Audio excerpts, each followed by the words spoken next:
folks, it's Marc here, and I wanted to make this video to show you some quick tips to get around the Korg Wavestate a bit faster.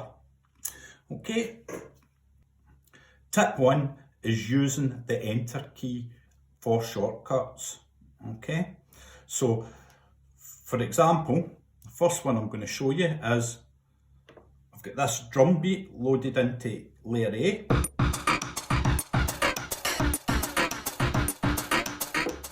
Okay, and right now it's at the default tempo of 104.6.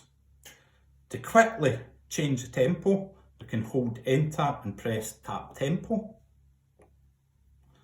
And right away it takes you right to the part you need to adjust the tempo. So now I'll just turn the value knob and we'll make this 87, which is more my kind of tempo.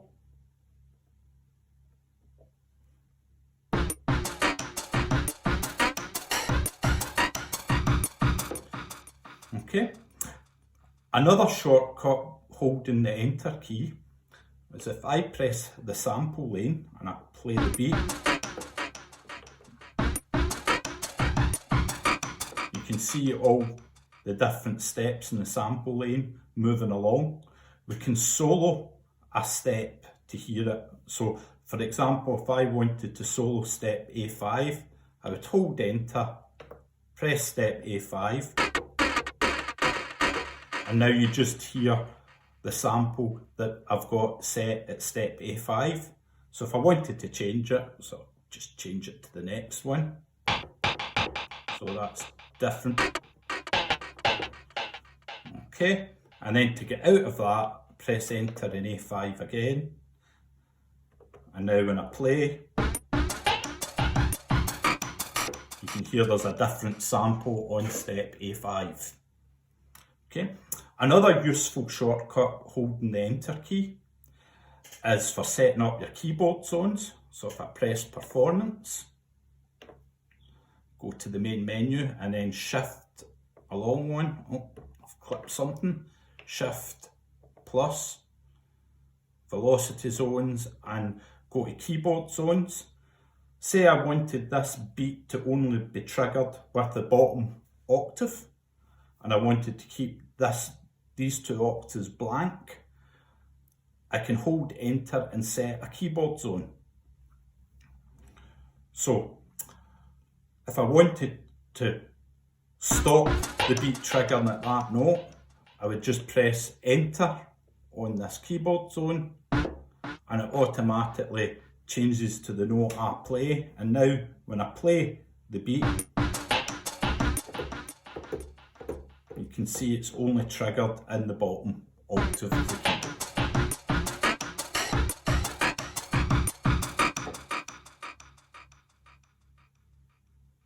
So the second tip I'm going to show you is note advance using the arpeggiator.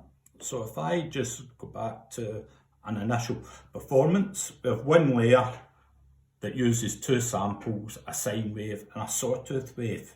So if I play it, okay. Now, if I hit the arpeggiator and I play something with the arpeggiator, you can hear it's only triggering the sine wave part of it. We're not getting the sawtooth wave at all. And that's easily fixed by simply pressing on sample lane and hitting note advance. So now when I play,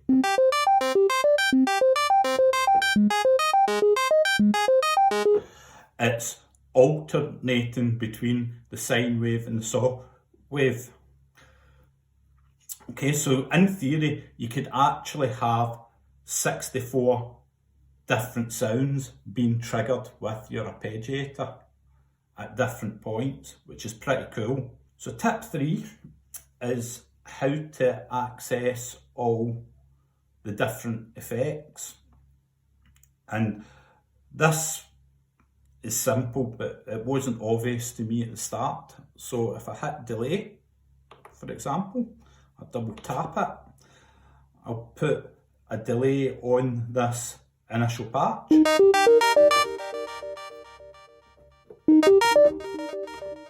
I'll turn the arpeggiator off just now. Okay.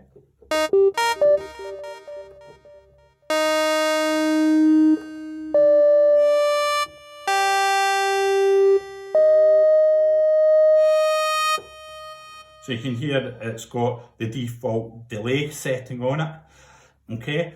And if you look, it's type LCR delay and it's preset BPM pattern 3. Now it's obvious you can change the preset, but that only gives you that particular delay algorithm. To get all the delays presets, we move up one and we change this to delay all.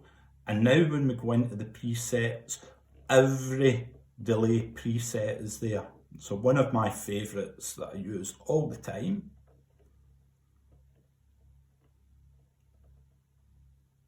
is 1/8 dotted high pass filter.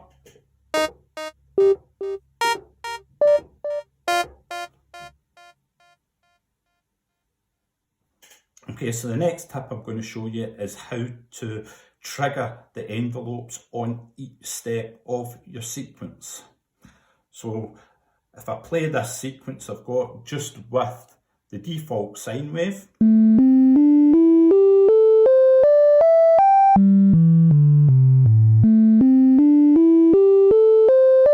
okay, so if I filter that down a bit, and then I want to say add some filter envelope.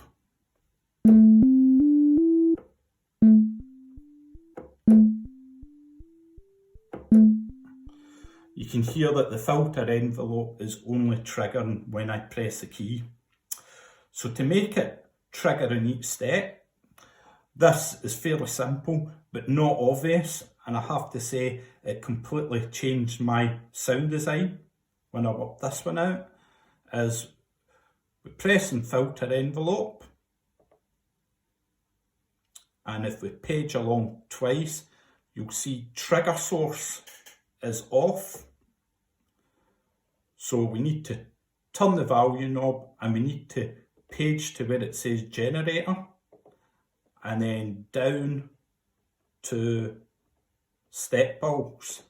And now when I play the sequence, each note, when I play the sequence, the filter envelope will trigger on each note.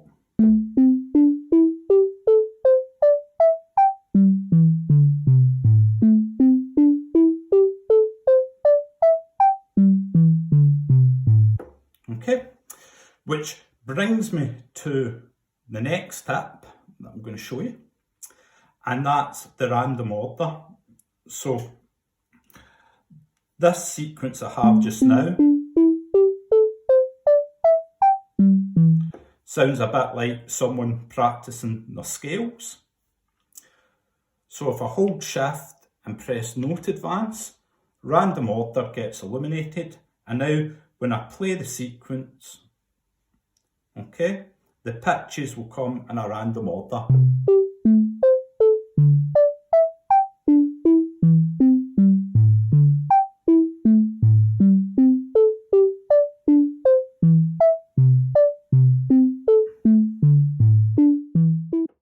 Okay, so the final tip I'm going to show you today is how to adjust your start and end points of a drumlet. So I'm back to this beat I had at the beginning. Okay, I'm going to select sample so you can see the samples going along. There's 32 steps in this sequence. So now what I'm going to do is adjust the start and end points using these two knobs here.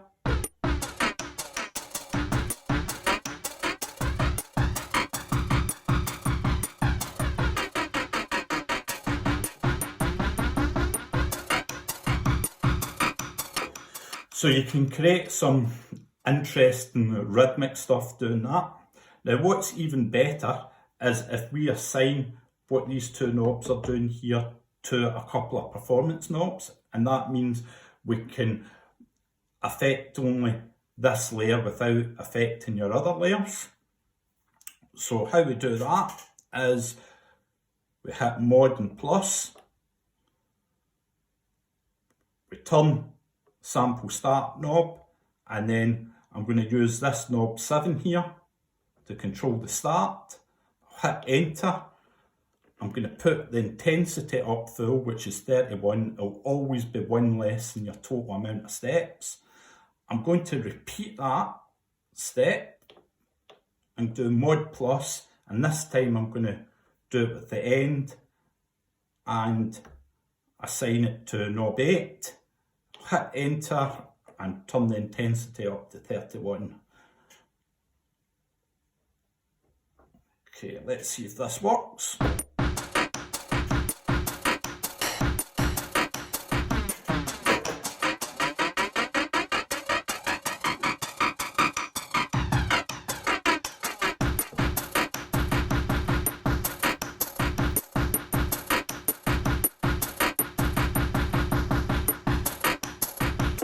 Okay, and you can see it works fine.